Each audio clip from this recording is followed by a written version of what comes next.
Мен кейде барған тиктокты қараймын да жаным ашиды да неліктен мен сонша оқимын лекция керегі жоқ 10 секунд хомяк шығады болды бітті бәрі соны көреді ағашты елестетіңіз үйді елестетіңіз велосипедті елестетіңіз сырсон елестетіңіз кез келген курсқа қатыса береді, оқи береді, ананы жаттай береді, анау бүйтіп айтты, мынау бүйтіп айтты. Мына қазір тренинг, семинар, вебинар өкінішке орай 90% бәрі далбаса. Мен сізге қазір сіздің бизнесіңіздің 100%-ға өсетінін көрсетемін. Сертификатыңыз, енді сіз өзіңіз барып басқа адамдарды алдата аласыз дегендей. Өз-өзіңізді алдатпаңыз. Қыздарды солай ойлайды, педагогический бара салсаң, әйел ғой, қыз бала ғой. Сонымен отырады, әйтеуір бір высшее образованиесі бар. Сонымен тұрмысқа береміз болды. Сәлеметсіздер ме, құрметті көрермендер? Біздің кезекті сұхбатымызға қош келдіңіздер. Бізде бүгін қонақта Қазақстанның білім саласында жарық жұлдызы десек болады. Саясат Нұрбек мырза. Саясат мырза, қош келдіңіз. Рахмет шақырғандарыңызға. Құрметті көрермендер, сіздерге бүгінгі қонағымызды қысқаша таныстырайын. Неге қысқаша? Өйткені өмір жолын, оқығандарын, жетістіктерін айтып отыратын болсақ, бізге берілген 1 сағат уақытымыз жетпей қалуы мүмкін. Официальный Википедияда берілген мәліметтердің өзін қысқа қылып мен таныстырып өтейін сіздерге. Бүгінгі қонағымызды Саясат Нұрбек, Маршаллтаун колледжі, Америка құрама штатында 2001 жылы саясат танушы мамандығы бойынша тамамдаған. Нұр-Сұлтан қаласындағы Гумилев атындағы Еуразиялық ұлттық университетінде заңгер мамандығы, сондай өте көп оқыған жерлерінің өзі. Тіл білімі, қазақ тілі, орыс тілі, ағылшын тілі, түрік тілі, итальян, испан, жапон және латын тілдерін біледі біздің бүгінгі қонағымыз. Қазақстан Республикасы президентінің болашақ халықаралық стипендиясының стипендиаттары қауымдастығының мүшесі. Қазақстан Республикасы президентінің болашақ халықаралық стипендиясы тәуелсіз сараптама комиссиясы төрағасының орынбасары дейді. Ол уақытында болған. Бұл ескі мәліметтер. Ескі уақытында болған. Одан кейін қателеспесем, сіз сол жерде басшылық қызметте атқардыңыз. 3 жыл басқардым бағдарламаны. Өздеріңіз көріп отырғаныңыздай бүгінгі сұхбатымыз көбінесе білім саласында болады. Өйткені білім саласында көп ерен еңбек етіп жүрген азаматтардың бірі. Бүгін біз білім саласымен қоса дағдылар туралы, яғни қазір 21 ғасырға қажетті дағдыларды айтатын боламыз. Яғни біздің бүгінгі сұхбатымыз ол біздің аудиториямыз оқушыларға, олардың ата-анасына және ұстаздарымызға өте пайдалы болады деген ойдамыз. Саясат мырза, және бір рет қош келдіңіз. Сұрақтарымыз негізі өте көп, сізден көп нәрсе алғымыз келіп отыр. Бірінші сұрағымыз: мамандық деген ұғымның қолданылуы бәсеңдеп, дағды деген ұғым қолданылып жатыр қазіргі кезде. Яғни, қазір журналистика бітірдің бе, қай пәндер оқыдың, GPI-ің қандай деп ешкім сұрамайды. Не істей аласың деп сұрайды. Сіз осы жөнінде не айтасыз? Жоқ, ол енді бұрыннан басталып келе жатқан бір процесс, бірақ соңғы 20 жылда, 15 жылда қатты күшейіп қалды. Неге десеңіз, қазіргі таңда бірінші себеп ол білім саласының еңбек нарығының дамуына үлгермегені. Яғни қазір қарасаңыздар, мамандықтар тез ауысып жатыр, талаптар тез ауысып жатыр.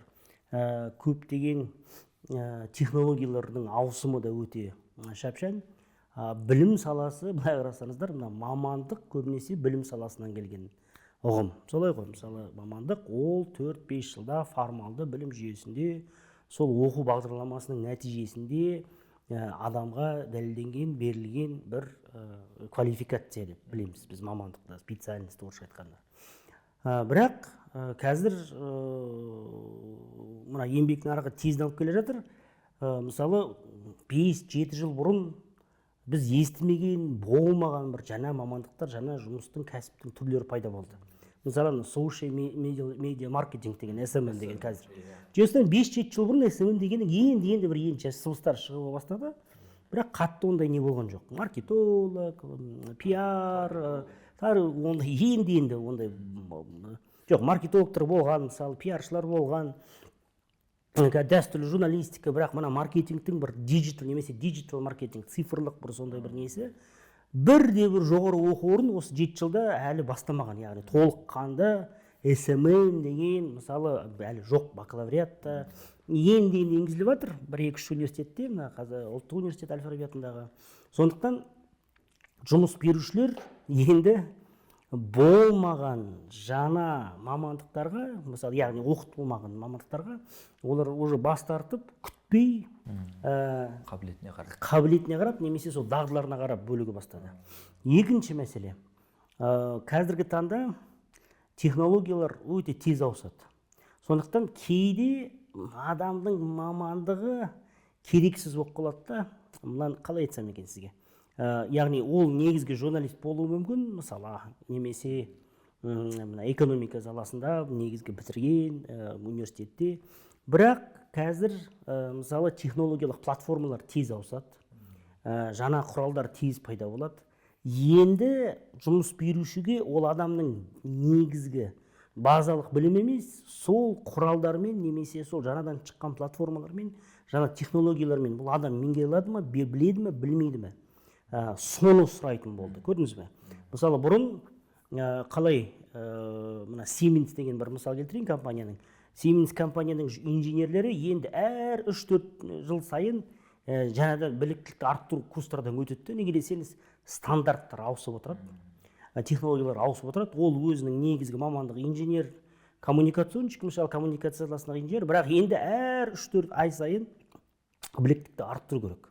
Сондықтан қазіргі таңда білімге деген, адамның біліміне деген талаптар да күшейді. Сондықтан мына енді дағдыларды сұраға бастады жұмыс берушілер. Жарайды, сенің негізгі мамандығын дұрыс түсінеміз, инженер, коммуникация саласындағы, бірақ мына жаңа технологиялар немесе мына жаңадан шыққан платформамен сен жұмыс істей аласың ба, істей алмайсың ба? Яғни сертификациядан өткен дағдылар қазір бірінші планға шығып жатыр. Және де үшінші себеп ол қазіргі таңда жұмыс берушілер өздері де бір қалай айтсам екен, қазіргі технологиялар қарасаңыздар платформалық принципқа көшетін болды. Яғни бұрын бір құралды немесе бір технологияны, сол технологияны жасап шыққан адам оның мазмұны, оның қатып қалған бір шектеулі шешім ретінде беруге тырысты нарыққа. Қазірше қарасаңыздар, жоқ, мен бір платформа жасаймын, бірақ мазмұнды сол платформаны қолданып, тұтынушыларым басқа өздерінің бір шешімдері қолданса, қолдана берсін, жасай берсін. Негізі қазіргі қарасаңыздар, мына мысалы Инстаграмды алайық.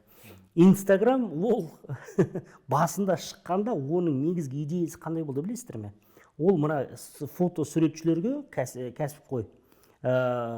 Камераны қолданып, неше түрлі фильтрді қолданып, кәсіби деңгейде, кәсіптік бір фотограф, фотосуретші деңгейінде бір фото суреттерді түсіруге мүмкіндік. Сондай бір оймен басталған негізі. Бірақ қазір Инстаграм сатудың, маркетингтің, жарнаманың, оқытудың, вебинар, мастер-класстардың бір негізгі платформа айналып кетті, мысалы. Солай ғой. Яғни қазіргі таңда қараңызшы, құралдардың бір табиғаты өзгертті. Платформа ретінде мен саған берем, сен осы платформаны қолданып бір басқа бір өнімдер шығарасың ба, осы платформаны қолданып өзінің дарының білімдерін қолданып бір басқа бір шешім таба аласың ба, сондай логика басталды. Сондықтан жұмыс берушілер тағы да енді қызметкерлеріне осындай жаңа талаптар қоя бастады. Сенің жалпы білімін, фундаменталды нелерің маған қатты керек жоқ. Сен сол білімді қалай қолданасың? Қолданбалы түрде сол білімді қолданып бір жаңа өнім шығара аласың ба маған? Мен саған платформаны берем, сол платформаның негізінде бір жаңалық әкеле аласың ба? Соны сұрайтын болды. Сондықтан осындай бірнеше факторлар қазіргі таңда жалпы білімге деген талаптарды күшейтті. Өзгертті. Дәл осыған ұқсас тағы бір сұрақ. Сіз бір сұхбатыңызда мамандықтар адам сияқты өмір сүреді дегенсіз. Дүниеге келеді, дүниеден өтеді дегенсіз. Көрерменге түсінікті болу үшін бір мысалдар осыған айтып жіберсеңіз. Ол шынымен де бұрыннан байқалған феномен. Мамандықтар адам секілді дүниеге нарыққа келеді, күшейеді, сосын үлкен бір сұранысқа ие болады да, ақырында технологиялар өзгеріп, заманның талабы өзгергеннен кейін ақырында өтіп кетеді, өліп кетеді. Мысал келтірсек, мысалы мына 19 ғасырдың басында оны тоңазытқыштар болмаған. Бірінші тоңазытқыштар білесіздер, General Electric компаниясының 1911 жылы нарыққа шығарған. Оның алдында мысалы почти 100-150 жылдай үлкен қалыптасқан бір өнеркәсіп болған, өндіріс болған кәдімгідей. Ол бірнеше мың жүз адам сол өнеркәсіпте, сол өндірісте жұмыс істеген.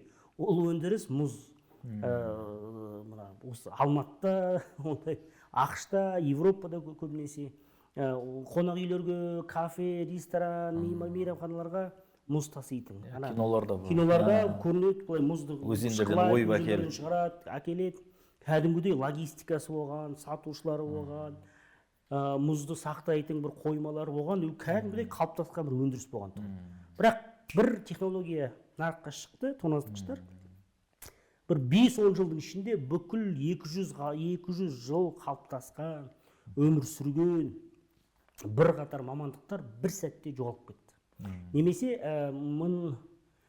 19 ғасырдың, 20 ғасырдың бірінші жартысында бүгін телефония связистер болған тұғын. Естеріңізде болса, сіз бірінші звондайсыз, телефонистқа, операторға звондайсыз. Оператор мені 915 деген абонентпен қосыңызшы. Сосын мынандай үлкен релей деген нелер болған, олар көптеген осындай кабельдер болады. Оператор қабылдадым, 915-пен қосамын сізді, 915 сізбен 515 абонент сөйлескісі келеді, қосамын сізді, шық-шық елдер екеуі сөйлеседі. Сосын релей деген пәле пайда болды, soft switch, hard switch, сосын soft switchке көшті. Болды, ол қараңызшы, филология, халықаралық қатынастар, лингвистика, әдебиет, ағылшын тілі әдебиет ұстаздар, педагогтар қуана осы неге жұмысқа барды. Неге десеңіз, бірінші үлкен сондай телефон компаниялар пайда болғанда, абоненттердің саны өскенде бірнеше жүз мың, 1920 жыл ақшта, мысалы ақштың өзінде 1920-30 жылдарға, 40 жылдарға дейін бір 500-700 мың оператор жұмыс істегенде. Ол жерде қандай талаптар болды білесіздер ме? Біріншіден тілді жақсы білуіңіз керек. Яғни тіліңіз сауатты болу керек, саламатсыздар ма, екіншісі сипайы, екіншіден дауысыңыз жақсы естілу керек те. Яғни жағымды болу керек, сондықтан көбінесе жас қыздарды алған, сосын филология, лингвистика, ұстаздық, педагог, кәдімгідей жақсы бір карьера жасайсыз, мансап жасайсыз. Сосын бір технологиялық өзгеріс, реле деген пәле пайда. Ана бір абонентті екінші абонентке автомат түрде қосатын реле пайда болды, бітті. Бірнеше жылдың ішінде ана үлкен қалыптасқан мамандық, кәдімгідей оператор, связист бір сәтте жоқ. Ал қазір бұл жоқ қазір. Ал бұрыннан бұл 30 естеріңізде ғой, адамдар саламатсыз ба, 510 қосам, шық деп қосады, сосын бітті. Мінекей, екі шақ мысал, осында екі мысалмен. Мысалы, бұрын нелер болды ғой, бу көмірмен жүретін паровоздар болды ғой. Менің атам туған Нұрбек деген кісі, мен соның атын Саясат, Нұрбек деген сол кісінің аты. Ол өмір бақи сол машинист болып істеген, машинист болған, помощник кочегар болып істеген. Көмірді лақтырады кәдімгідей. Ана паровоздың ішіне отпен жанады, бу шығады, жүреді сосын. Сосын почти 40-шы, 50-шы, 60-шы жылдарға, 40-шы жылдарға жұмыс істеді. Сосын соғысқа, майданға қатысқан, олар ана сол паровоздармен неге барған? Сталинградта соғысқанда ана жақтан қару-жарақ, тамақ, ана жақтан нелерді, ауру нелерді алып кетеді. Сосын бірінші тепловоздар шыққанда бітті, жұмыссыз қалды адам. Көмір жоқ. Тепловоз мазутпен не істейді, болды, оған керек жоқ. Ол машинистке уже жақсы келген жоқ, үйренуге. Жұмыссыз қалып қалды сосын. Бірақ сосын пенсияға шықты, сонымен болды, көрдіңіз бе? Бір технология негізгі мамандықтарды өлтіретін ол технологиялардан ауысымы. Бізде мына Алматының өзінде де кондуктор деген бар еді автобустарда. Бұрын. Оңай деген бір ғана аппарат шықты дағыны, сол мамандық түбегейлі. За проезд, передаем, пожалуйста, за проезд. Барахолка. Дәл осыған ұқсас тағы бір сұрақ, осының жалғасы ретінде. Мына Атамекен телеарнасында Айсанш деген виртуальный журналист бар қазір. 2020 жылдан бері жүргізіп келе жатыр. Тікелей эфирде хабарлар жүргізе береді, ешқандай проблемасыз. Осындай жасанды интеллекттер біздің жұмысымызды тартып алуы мүмкін бе? Енді қазір дүние жүзінде бүкіл сарапшылар екі үлкен топқа бөлініп түседі. бөлінді. Бірінші топ айтады, ойбай болды, құрдық, жасанды интеллект, осындай мықты алгоритмдер нарыққа шығады, көп жұмыстарды өлтіреді. Мысалы, ең атақты сондай тереңдетілген зерттеу екі үлкен толқынмен 2013 жылы, 2017 жылы Оксфорд университетінің атақты бір үлкен орталығы, Мартин Скул деген орталығы бар. Карл Бенедикт Фрейд және Майкл Осборн екі профессор, солар жүргізген зерттеудің болжамы 2030 жылы, міне 10 жылдан кейін дүние жүзінде осы технологиялардың арқасында почти 2 миллиард адам жұмыссыз қалады деген бір болжам бар. Яғни ол бүкіл дүние жүзінде істеп жүрген адамдардың жартысы, 50% жұмыссыз қалуы мүмкін деп жатыр. Неге десеңіз, автоматтандыру көп нәрсе қазір, цифрландыру, автоматтандыру кәдімгідей көп нәрселерді не істеп жатыр. Ал пандемия осы процесті тездетті. Неге десеңіз, қазір жұмыс берушілердің көптерінің көзі жетті да, мына адамдар керек жоқ екен да, кәдімгідей олар жұмыстан неге дистанционға шығарып тастағанда түк өзгерген жоқ екен да, немене асыраймыз деген. Процесс тоқтап қалған. Екінші топ, олар айтады, ол топқа мен де жатамын. Көп жұмыстарды мына жаңа технологиялар өлтіреді, шынымен өлтіреді.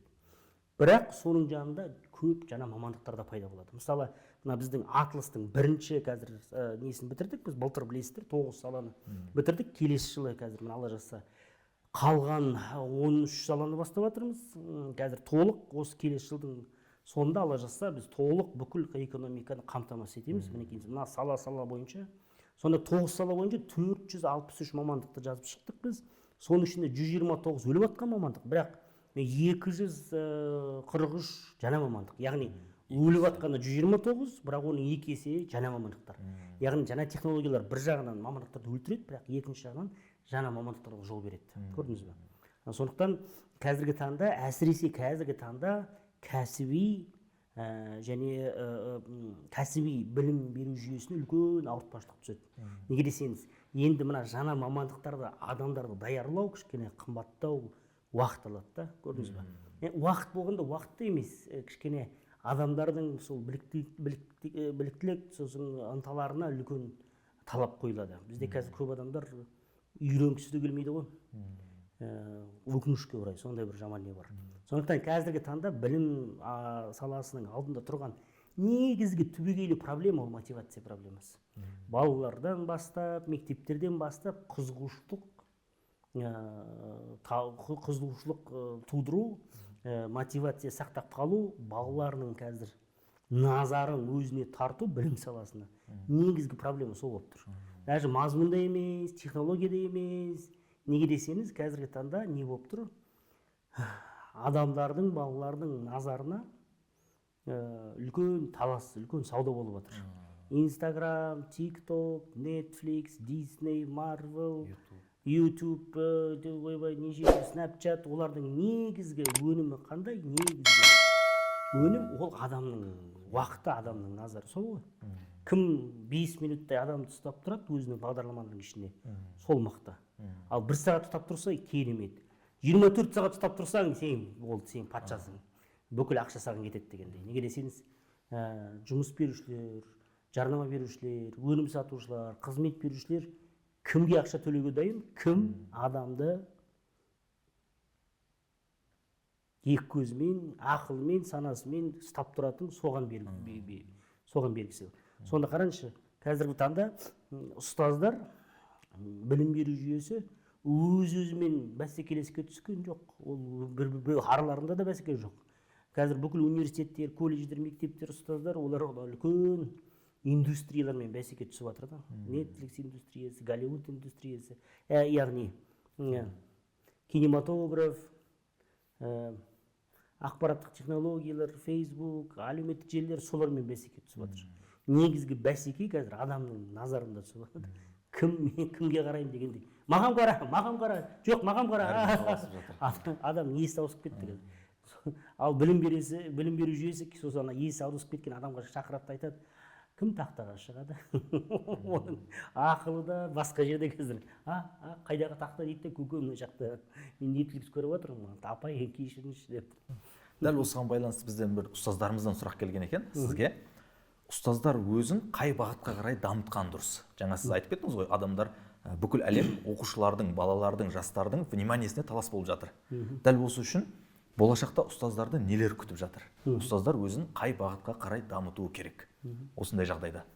Бұл жерде мен ұстаздарға мынандай керемет бір видео ұсынғым келеді. Андрей Курпатов деген кісі бар.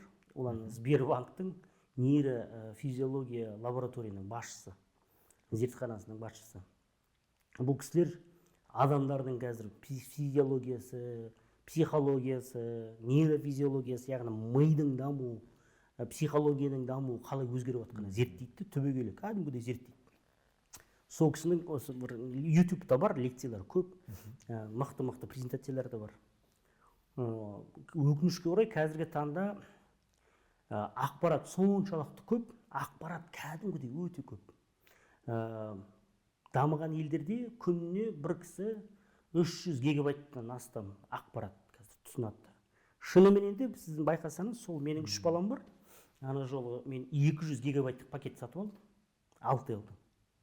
Бір аптаға жеткен жоқ қой. Тоқтап қалды. Интернет, папа интернет жоқ дейді. Қалай жоқ? Жыныстар ма? Мен өткен аптада 200 гигабайт қарасам, 200 гигабайтта 3 бала ересек емес жеп қойғанда бір аптада. Неге? YouTube қазір ақпараттың көлемі көп. Сондықтан ақпараттың көлемі өте көп болғандықтан ақпарат шығаратын адамдар, индустриялар, өнеркәсіптер ақпаратты не істейді? Дараландырады. Орысша айтқанда упрощайды. Неғұрлым түсінікті, неғұрлым, ол бүкіл салаларға қазір сондай кетіп қалған. Мысалы, музыканы алыңызшы, музыканы. 19 ғасыр, 18 ғасыр, Бетховен, Моцарт, Бах, музыка күрделі болғандығын. Ол жазған, арнайы әліппе болған, сольфеджио, бір пәле ана музыка, үлкен оркестр керек болған ана музыканы жасау үшін, көрсету үшін, естілу үшін. Сосын рок басталды, рок-н-ролл, поп, қазір рэп, бір пәле, қазір қарасаңыздар, бір 3-4 дауыстан тұрған нені тауып береді, дүк-дүң, миға қап қылатын пәлені. И сөздер бір оны ортасына бір сөздерді қосып қояды, болды. Бір бағыт өзі. Бір бағыт, неге десеңіз, күрделі музыканы қазіргі ми қабылдамайды. Екінші жағынан қазір адамды таңғалдыру өте қиын. Оған кім кінәлі? Ол ана сол Голливуд, Netflix, үлкен нелер компаниялар, кинематограф кінәлі. Қазіргі мына кішкентай балалар бар ғой біздің. Қарасаңыздар, оларға киноға апарасыздар да. Біздің кішкентай кезімізде есіңізде, 80-90 жылдар кинолар бір машина аударылып, қазіргі ол киноларды қарасаң, сонда примитивный сондай. Машина аударылады. Деп жарылады. Қазір балаға даже қызықты емес. Ол даже реакциясы жоқ, қарайды. Қазір не керек? Адамдар таңғалдыру үшін таныс керек. Келетті, бүкіл ойбай қанша планеталар бар, соның жартысы адамдар қырылып кету керек. Қазір 4-ші фазаға көшті Марвел, білесіздер, Eternals деген мәңгілік бір пәлдер. Оказывается, таныс вообще ол бір жай жүрген бала екен. Ол вообще айтады да, таныс қой, бірдеңке жер, бір какой-то помешал, хотел что-то, бірақ сөздің бәрі. Оказывается, вообще уже басқа деңгейге шығып, уже адамдарды таңғалдыру үшін сұмдық қиын қазір. Ал балаларды таңғалдыру үшін вообще мүмкін емес. Ол бейшара ұстаз келеді, представляете, Ньютонның мына жақ қайдағы Ньютон, көке апай, мына жақта таныс, бүкіл ана вселенныйдің жартысын құртып жатыр, өлтіріп жатыр, қайдағы Ньютон, ол кім вообще дегендей. Мына жақта Тони Старк бізге герой, сендер қайдағы Ньютон, кім ол вообще Ньютон, ол кім вообще, қайдағы алма, вы что говорите дегендей. Сондықтан бірінші қазір ұстаздарға балалардың физиологиясы қалай өзгеріп жатқанын түсіну керек та, бұл өте маңызды. Қазіргі таңда қарасаңыздар, нейрофизиология саласында, нейробиология саласында сұмдық үлкен өзгерістер болып жатыр. Соңғы 20 жылда Нобель сыйлығының лауреаттарын қарап шықтыңыздар, бәрі сол геймификация, нейрофизиология, нейропсихология осы салада да, экономикада бәрі осы саланы зерттеп жатыр. Неге десеңіз, қазір адамның миы өзгеріп жатыр. Адамның ақпаратты қабылдану тәсілдері өзгеріп жатыр. Мен кейде бар ғой, TikTok'та қараймын да, жаным ашиды, неліктен мен сонша оқимын, лекция керегі жоқ. 10 секунд хамяк шығады. Бұл бітті, бәрі соны көреді. Неге десеңіз, дара информация күрделі беруге қазір қажеті жоқ. Бірінші, осы қазір нейрофизиология, нейробиология саласында ұстаздарға көп оқу керек, түсіну керек. Мен мына ақпаратты қазір бере алмаймын. Неге десеңіз, бұл бала бұл ақпаратты менің берген тәсіліммен қабылдамайды ешқашан. Сондықтан екінші үлкенде геймификация, яғни ойынға айналдыру қазір өз бетімен білім саласында үлкен сондай бір бағыт. Игротехника, игропрактика деген пәндер шығып жатыр. Соны қатты зерттеу керек. Неге десеңіз, қазір ойын арқылы тек қана ана бейшара баланың назары бөлінген, жыртылған, мына жақ Инстаграм, мына жақ ТикТок, мына жақ не жетір. Қараңызшы, қазіргі таңда ұстаз бір нәрсені түсіну керек. Қазіргі ұстаз ол өзінің контентімен, мазмұнымен жасаған жамалап, өзінің эмоциясымен, өзінің мына презентациялық дағдыларымен кіммен бәсекелесіп жатыр? Netflix-пен бәсекелесіп жатыр, Instagram-мен бәсекелесіп жатыр, TikTok-пен бәсекелесіп жатыр, Disney Plus-пен, Hulu, HBO Max-пен бәсекелесіп жатыр, Marvel-мен бәсекелесіп жатыр, Pixar-мен бәсекелесіп жатыр. Ең мықты индустриялармен бәсекелесіп жатыр. Ол индустрияларда ең мықты мамандар, ең мықты композиторлар, ең мықты зерттеушілер, ең мықты специфик жасаушылар. Менің ғана жасап жаған кішкентай презентациям ол түк емес. Ана жақта Pixar-дың ең мықты аниматорлары отырып мен келемін, ана бала қарайды да айтады, не интересно, кешіріңіз дейді, мен мына жақта интересно, мен жаққа барайыншы дегендей. Сондықтан кез келген нәрсені қазір не істеуге, ойынға айналдыру керек. Ойын арқылы балаларды пока оқытуға болады. Назарға. Неге десеңіз, қазір ең көп ақша табатындар қандай индустриялар? Ойын индустриясы. Blizzard, Sony, PSP, Xbox, солар негізгі оқытушылар, солар қазір. Ал үшінші нәрсе педагогический дизайн, педдизайн деген пәле шығып жатыр. Қазіргі таңда мазмұнды біріншіден сапасына деген талап өзгеріп кетті.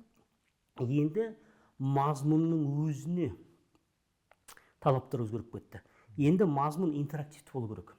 1-2 минут сайын, 5 минут сайын балаларға қайтып келіп, оларға балалармен жұмыс, олардың процестің ішіне кіргізуіміз керексіз. Ол сол процестің ішінде болатын бір, яғни бұрынғы фронталды оқыту, фронталды дегеніміз, мен шығам, мен бармын, лекция форматында, мына жақта сынып отырады, мен сыныппен беліп отырам білімді. Ол мүлдем жұмыс істемейді қазір, мүлдем. Неге десеңіз, 40 минут қазіргі балаларға ол мәңгілікті, 40 минут деген. Сондықтан педдизайн тәсілдерін қатты үйрену керек қазіргі ұстаздар. И соңғы нәрсе, өкінішке орай, енді көп нәрсе айтқым келеді, бірақ соңғы нені айтып кетейін. Қазіргі таңда ұстаздар өте үлкен стресстің астында. Балаларды басқару қиын. Мына қашықтан оқыту деген ол да қиын. Неліктен? Неге десеңіз, қашықтан оқытқанда миыңыз қатты шаршайды екен.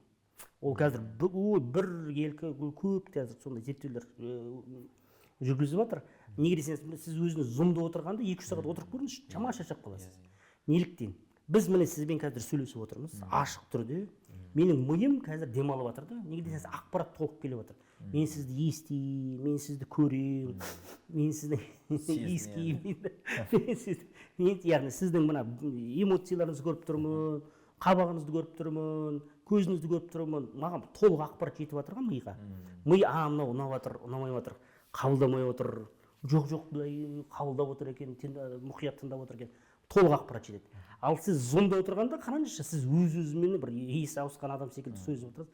Ал кейде әсіресе камераларын өшіріп тастағанда қара экран, өзіңіздің презентацияны сіздің кішкентай өзіңіз көріп отырсыз да.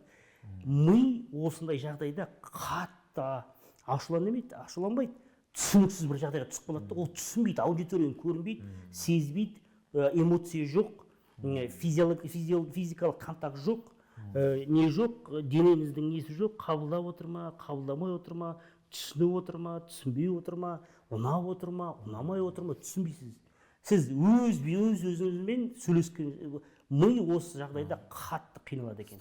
Стресс, кәдімгідей сұрап отырып та, көке не отыр, сәке не отыр, мыналар естіп жатыр ма, көріп жатыр ма? Сезінуге тырысады. Вот вроде бір камераны қосты, біреу чық өшіп қалды. Әселя, что-то бір қосылды, шығып кетті. мына жерде waiting roomда 5 адам күтіп отыр екен, біреу кіргізеді ме кіргізбейді ме оларды, біреу чатта бірдеңке жазып отыр екен, сен сөйлей бер. Ал енді келесі тақырыбымыз осы жерде ми сұмдық қатты қиналады. Сондықтан мына қазір қарасаңыздар, дүние жүзінде де бізде де ондай проблемалар басталды, көп адамдар жұмыстан шыға бастады.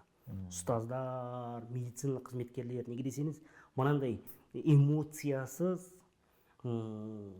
ғашықтан осындай бір кері байланыс болмаған жағдайларда адам тез шаршап қалады екен.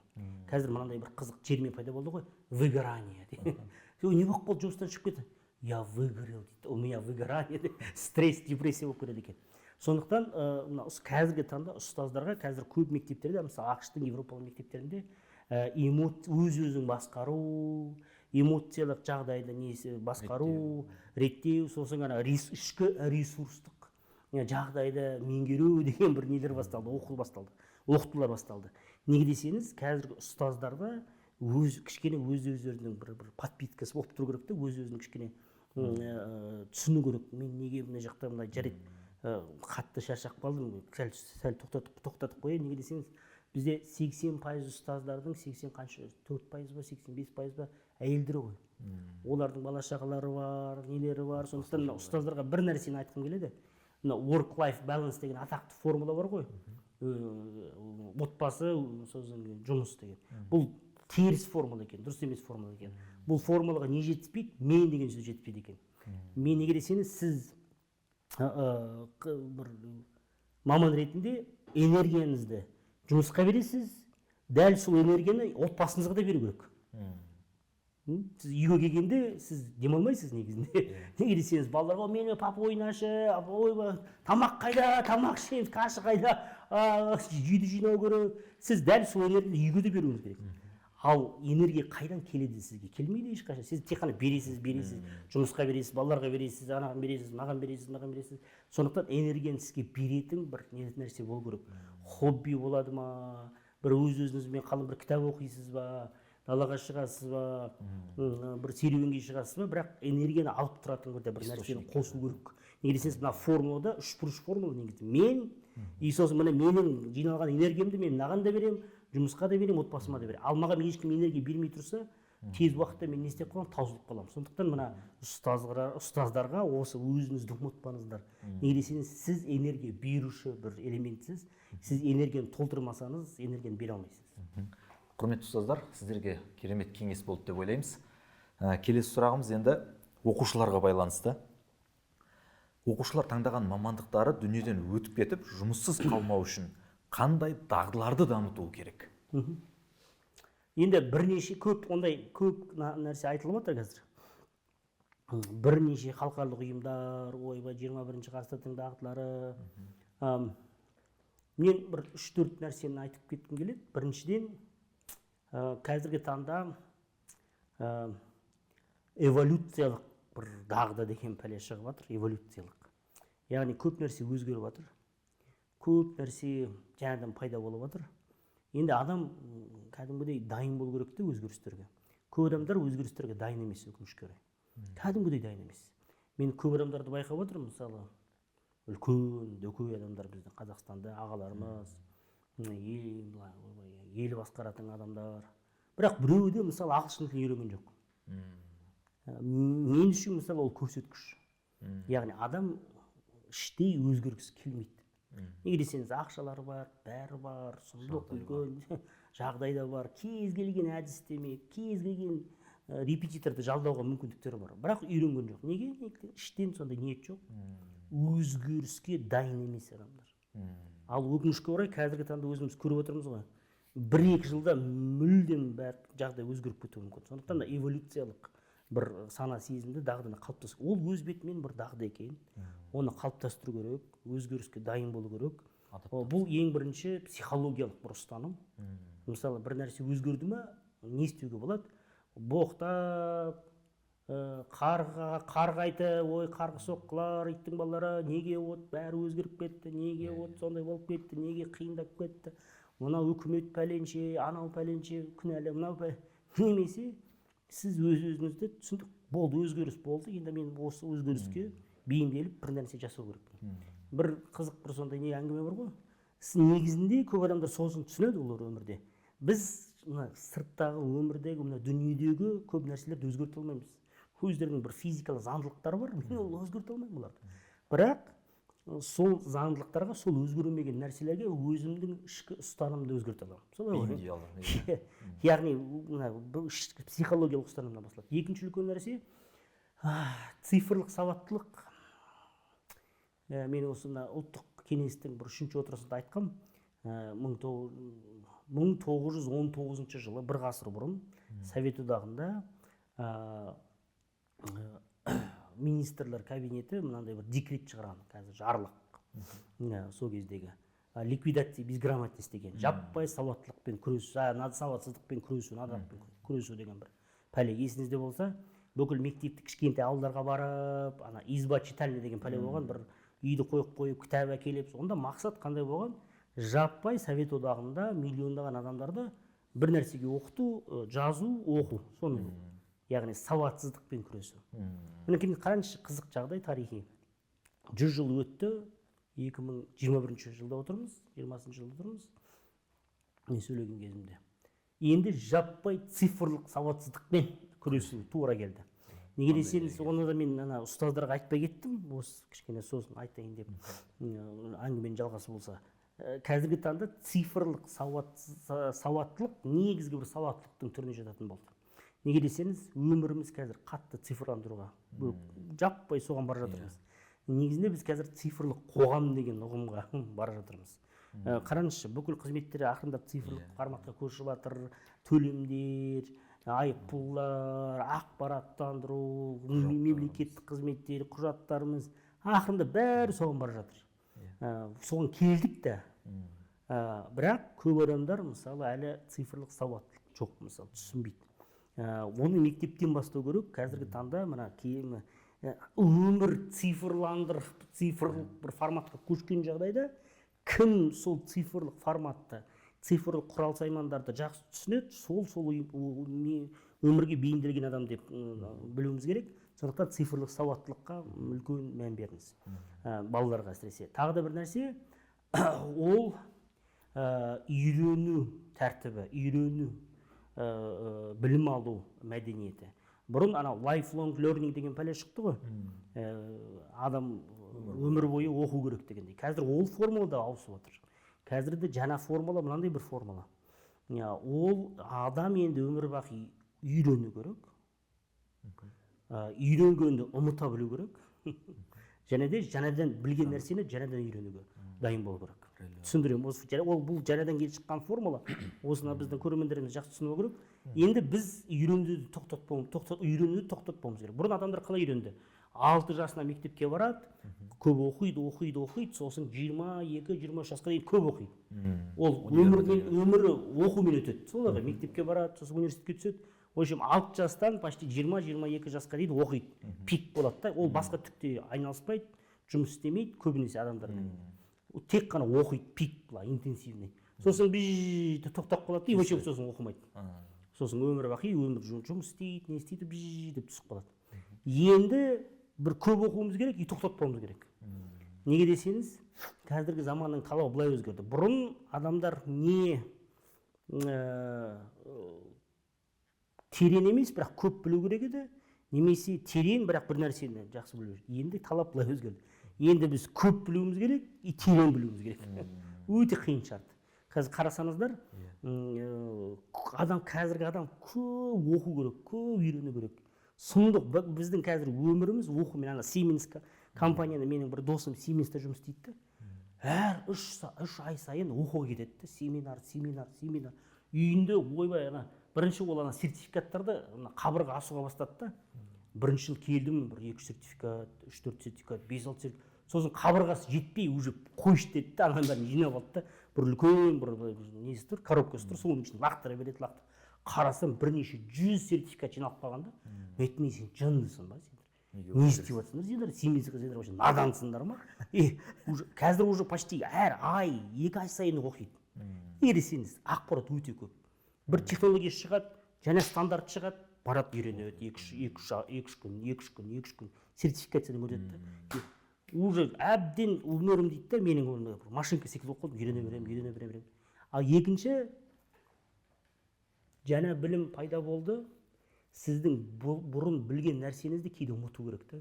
Сондықтан қазіргі таңда сіздің бұрын жинаған біліміңіз жаңа жағдайларда мүлдем керексіз болып қалуы мүмкін да, керісінше кедергі болып қалуы мүмкін. Мысалы, мына блокчейн, биткоин, жаңа цифрлық валюталар шығып жатыр. Олар мүлдем басқа принциптермен шығарылған ақшаның түрі. Ал бұрын сіздің білген, мысалы, дәстүрлі қаржыгерлер сол жаңа ақшаға келгенде кішкене шатасып кетеді.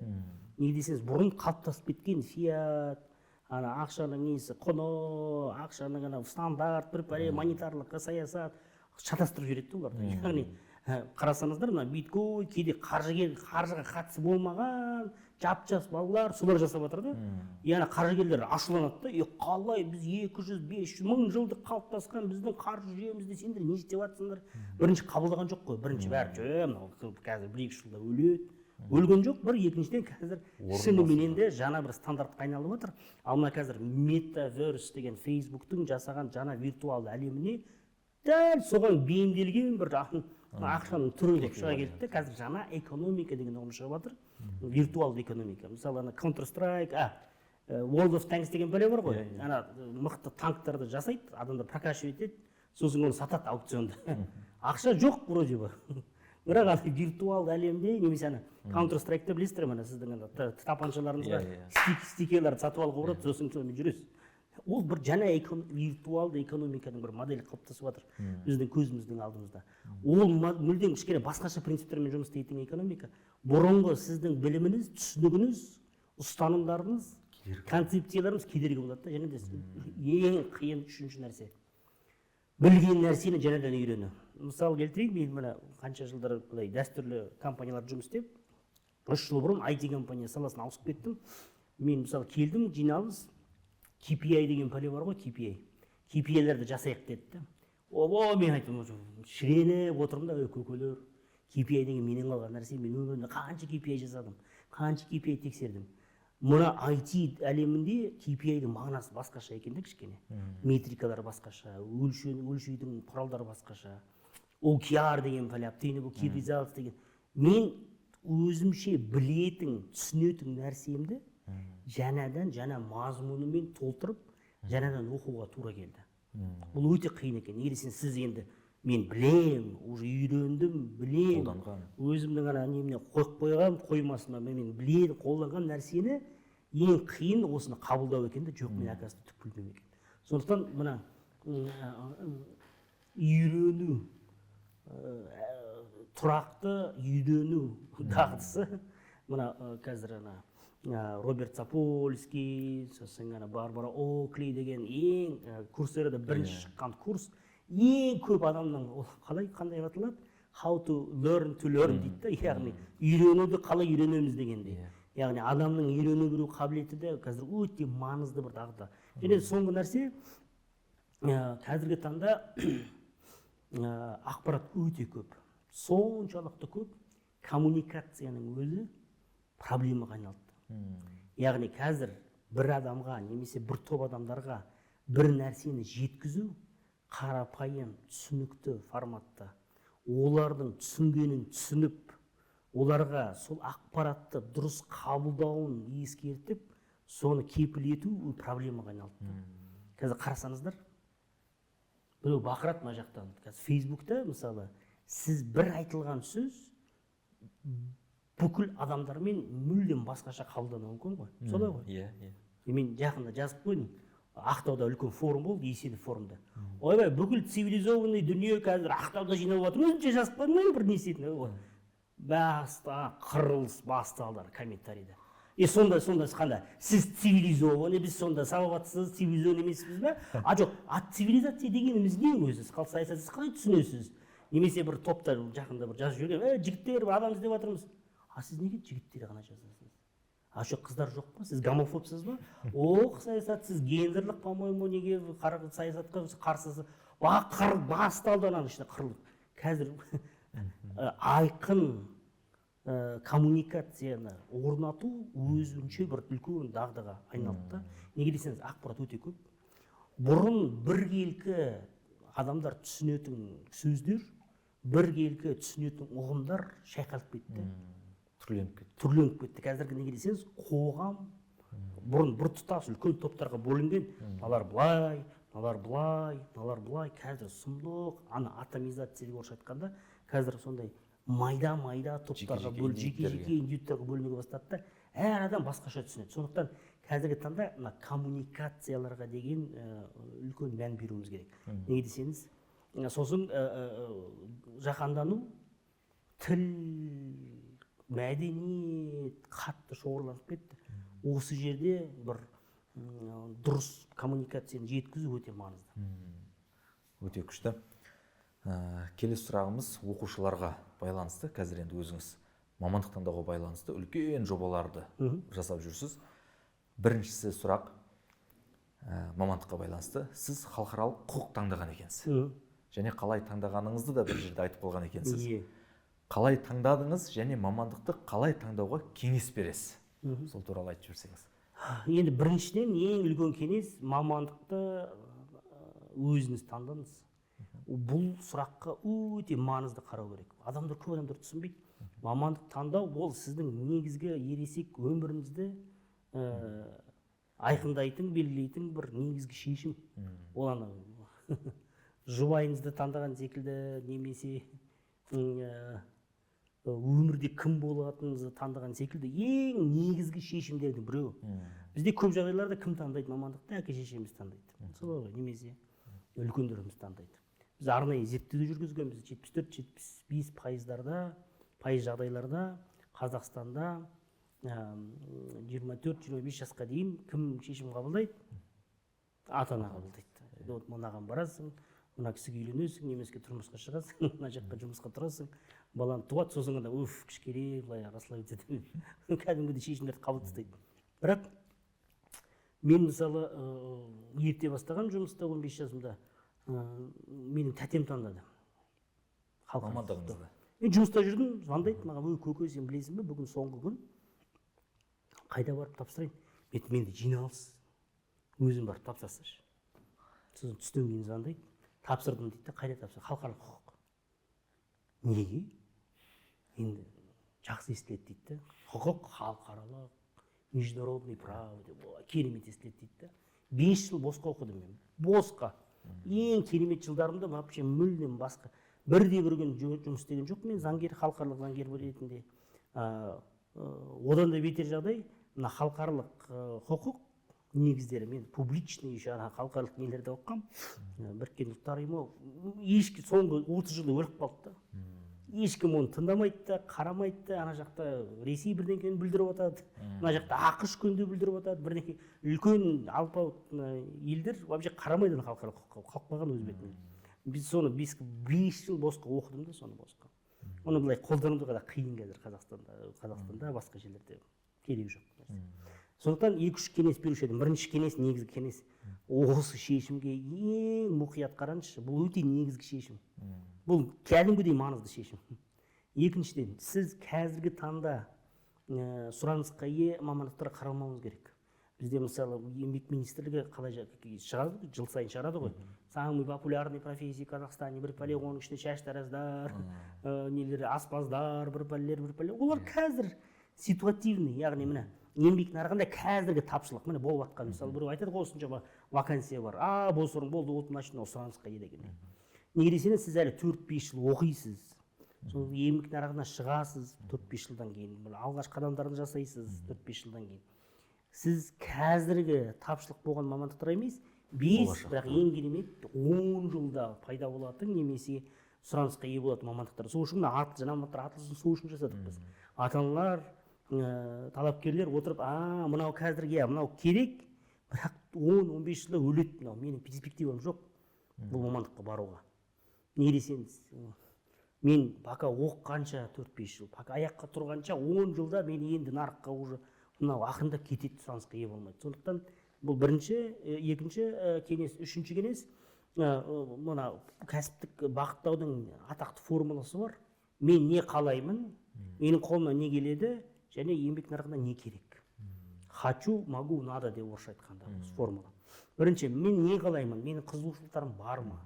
Әр адам, әр бала қалай болса да оның өзінің бір арманы болады, немесе фантазиясы болады, елестетеді, бір қиялдайды. Мен болашақта бай болғым келеді, ана кім ғой, Бақытбек қой, вай Бақытбек, бақытты екен, миллиардер кәдімгідей, машинасы бар. Мен де соған барамын.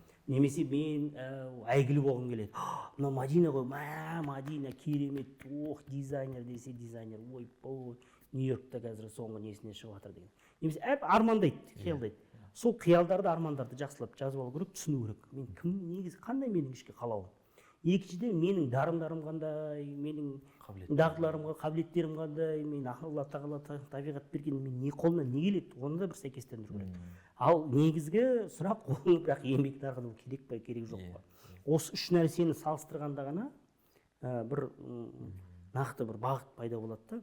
Қазір біз Edu навигатор деген платформаны жасап шықтық. Осы Атластың негізінде, Атластың бүкіл жаңа мамандықтары да сол платформаның қазір жүктелген. Сондықтан осы Edu навигаторды дұрыс қолданыңыздар. Ол үш сұраққа да жауап бере алады. Мен не қалаймын, менің қолымнан не келеді, және еңбек нарығында не керек болады. Соңғы нәрсе, қазір көп балалар шетелде мектеп бітіргеннен кейін барып түспейді жоғары оқу орынға. Gap year деген пәле бар. Кейде былай жұмыс істейді, жарты жылдай, 1-2 айдай ойланады, жұмыс істейді, тағылымдама, стажировкадан өтеді. Неге десеңіз, көп нарықта кішкене жүріп түсіну керек та бала. Сосын барып түседі. Менің бір таныс кісі бар, солардың баласы, қыз бала. Айтты, маған 1 жыл бере тұрыңдаршы, мен ол жақсы дизайн, киімнің дизайн жақсы көреді. Ол кәдімгідей еш нәрсе жасамай, Инстаграмды ашып, өздерінің дизайндарын жасауға не істеді. Міне әсіресе жас өспірімдерге, жас қыздарға, балаларға арналған бір жаңа қалай десе, City Life, Urban Life бір өзінің бір қазіргі модаға келетін бір нәрселерді шығаруға бастады. Кәдімгідей қатты үлкен талап болды. Нұрсұлтанда қазір көп балалар сол киімді киеді, соны сұрайды. Анау кәдімгідей бір мектеп бітіргелі, жоғары білімі жоқ, бір үлкен бизнестің басында болып қалды. Қазір почти 100 адам істейді, ательесі бар, заказ ұстайды, ана жасайды. Енді сосын ғана әке-шешесі айтады, қызым, енді 1 жыл өтті ғой, может түсесің, не істейсің? Енді мен білемін нақты қайда баратынымды, не істейтінімді, действительно маған ұнайды екен, более-менее мен табысты болдым, ақша да таптым. Енді мен фэшн дизайн немесе фэшн дизайн менеджмент деген бір пәле бар екен, соған барып, даже мен білемін қай университетке, уже осмысленно білет барады. И бәрі, мысалы, ата-ана менен бір басында айтты, қызымыз барсын ба университетке, бармасын? Мен айттым, барсын. Бармасын, просто істесін, ничего страшного. Неге десеңіз, ол түсініп, нарықта жүріп, сосын ішкі нақты ұстанымы қалыптасып, ол түсініп барғанда, 1 жыл қатты әсер етпейді оның өміріне. Қазір адамдар не істейді ғой, бізде бір жаман жері Қазақстанда, біз қатты басамызда, балаларымызда. 25 тұрмысқа шықпаған, жесір болып қалады, қорқамыз да.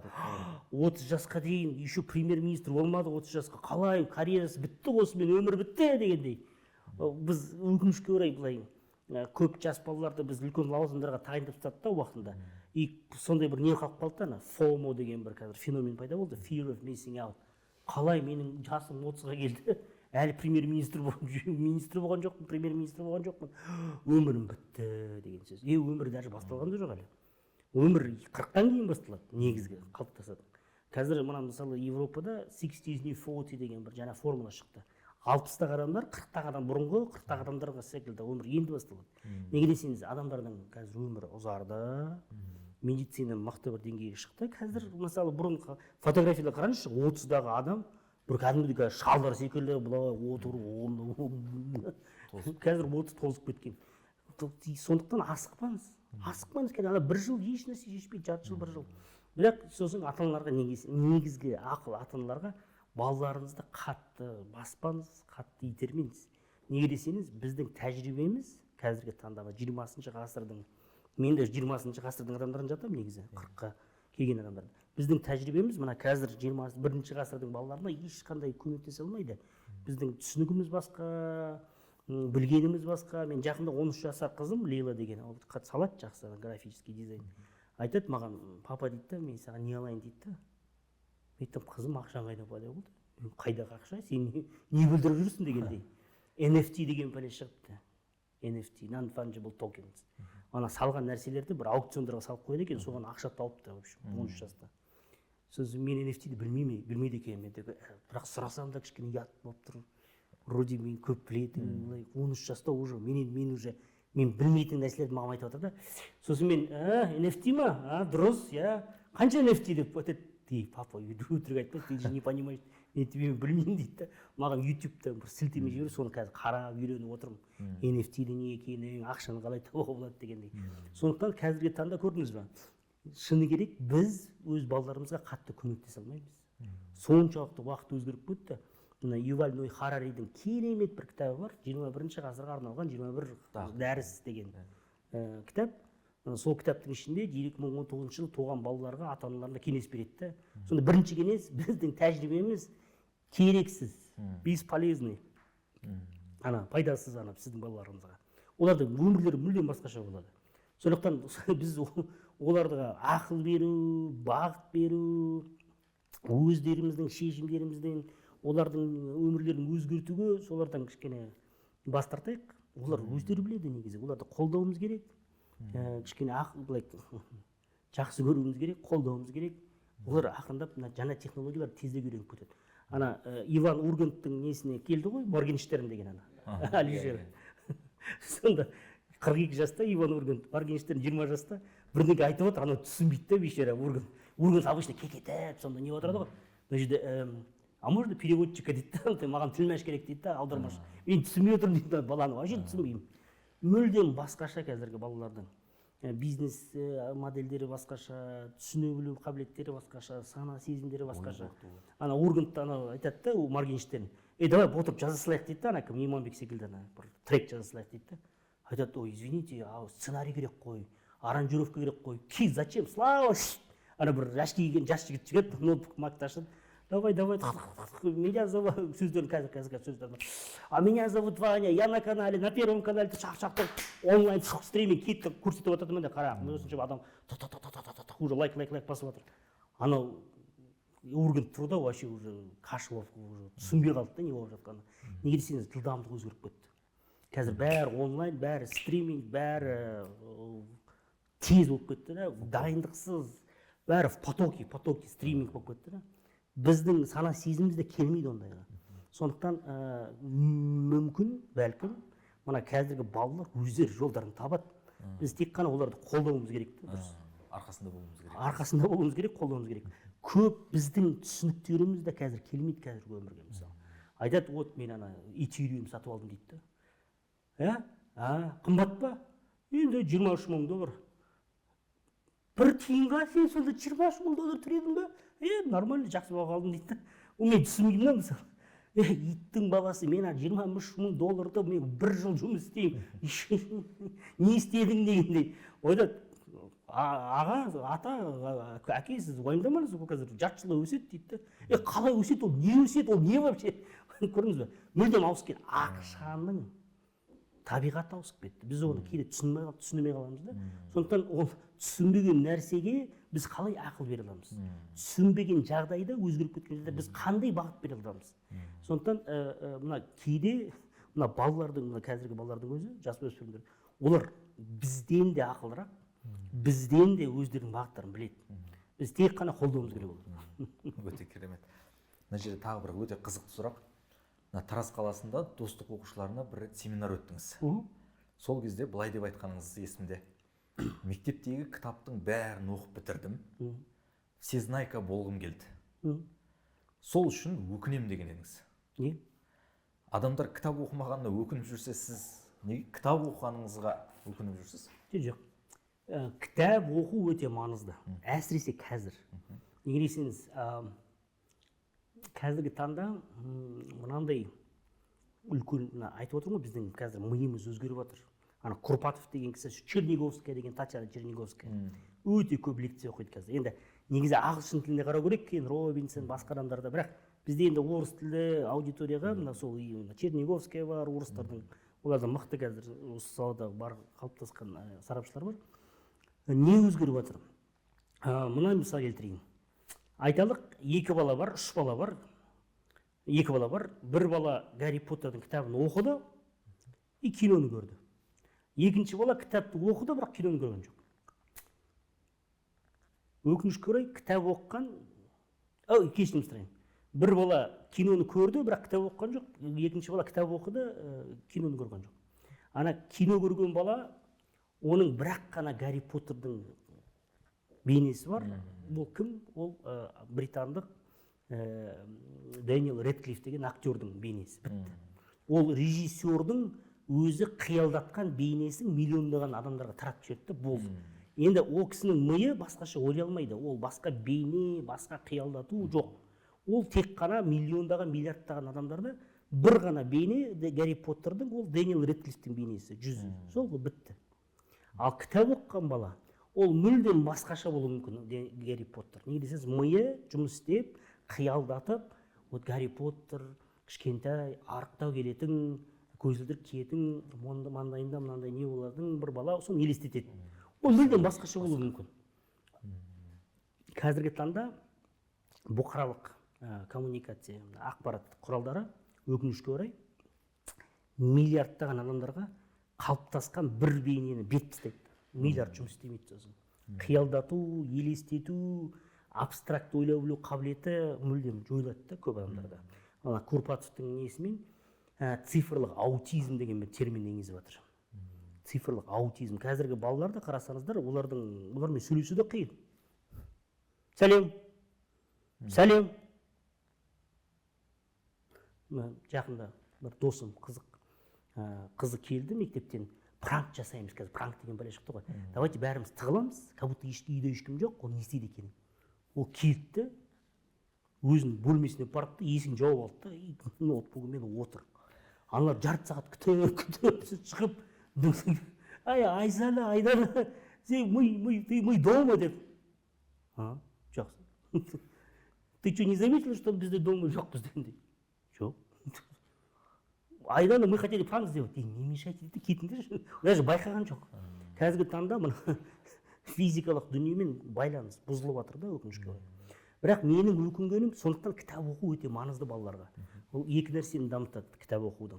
Бірінші, осы қиялдау, елестету қабілетін дамытады, бұл өте маңызды. Екінші, сөз байлығын кеңейтеді. Ал біз қалай ойлаймыз, біз сөздермен ойлаймыз. Осыны көп адамдар түсінбейді. Адам ойлай білу қабілеті оның сөз байлығына байланысты. Осы адамдар соны түсінсе, бәрі кітапханаға жүгіруші еді.